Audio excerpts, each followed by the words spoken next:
I go into detail, understand that the electron transport chain is not fully understood, meaning new stuff keeps coming up in the science world.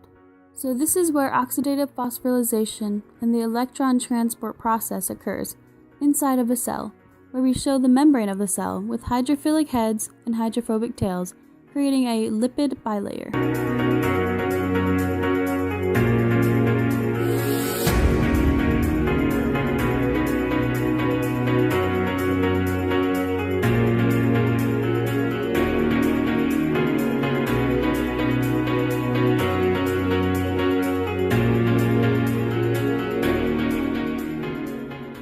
The diagram shows the inner membrane space and the cytoplasm.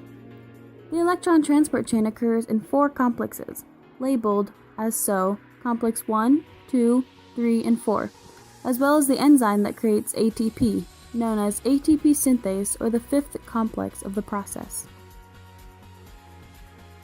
Although labeled numerically, each complex also has their own individual names, complex 1 being NADH dehydrogenase, complex 2 is succinate dehydrogenase, complex 3 is cytochrome C oxyreductase, and complex 4 is cytochrome oxidase.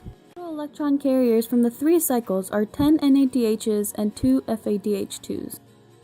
We begin with NADH in complex 1, where we have a flavomononucleotide, or FMN, and several iron centers. Let us follow one NADH plus H molecule. NADH will oxidize to form NAD, in which it will attain 2 electrons. Before we continue, notice the Q, which is known as ubiquinone, a protein structure. Its purpose is to carry electrons as it is a mobile protein. As we can see, the 2 electrons will be given to FMN, then through the iron centers, stopping at N2.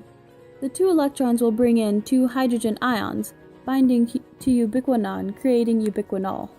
This process in complex 1 will pump 4 hydrogen ions into the intermembrane space. The QH2, or ubiquinol, will carry the 2 electrons past complex 2. Complex 3 has 3 important structures: cytochrome B, an iron-sulfur protein, and cytochrome C1. A mobile protein, also known as cytochrome C, attaches to complex 3. Since the ubiquinol is attached to complex 3 will then steal the 2 electrons, passing them on to cytochrome C. Cytochrome C will pass the electrons upon one of the subunits of complex 4. Unlike complex 1 and 3, complex 4 will only pump out 2 hydrogen ions into the intermembrane space. In this final process, we learn that oxygen is the final electron carrier.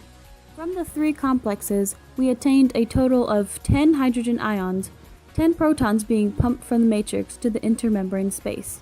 Now, these 10 ions are being fed into ATP synthase to create ATP, creating a total of 2.5 ATP. Therefore, 1 NADH creates 10 hydrogen ions, which creates a total of 2.5 ATP.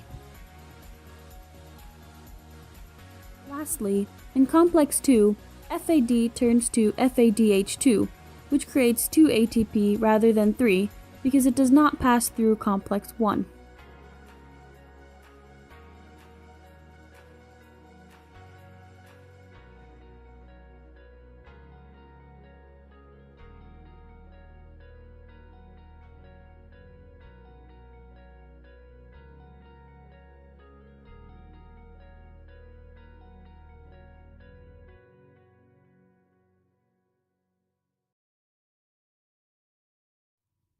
Now, if we take a look at the 3 processes, glycolysis, the preparatory cycle, and Krebs cycle, we can compare the creation of ATP. The total amount of hydrogen ions in glycolysis and the Krebs cycle are 20 ions, and 60 for the Krebs cycle, meaning 5 ATP are created for glycolysis and the Krebs cycle, and 15 for the Krebs cycle.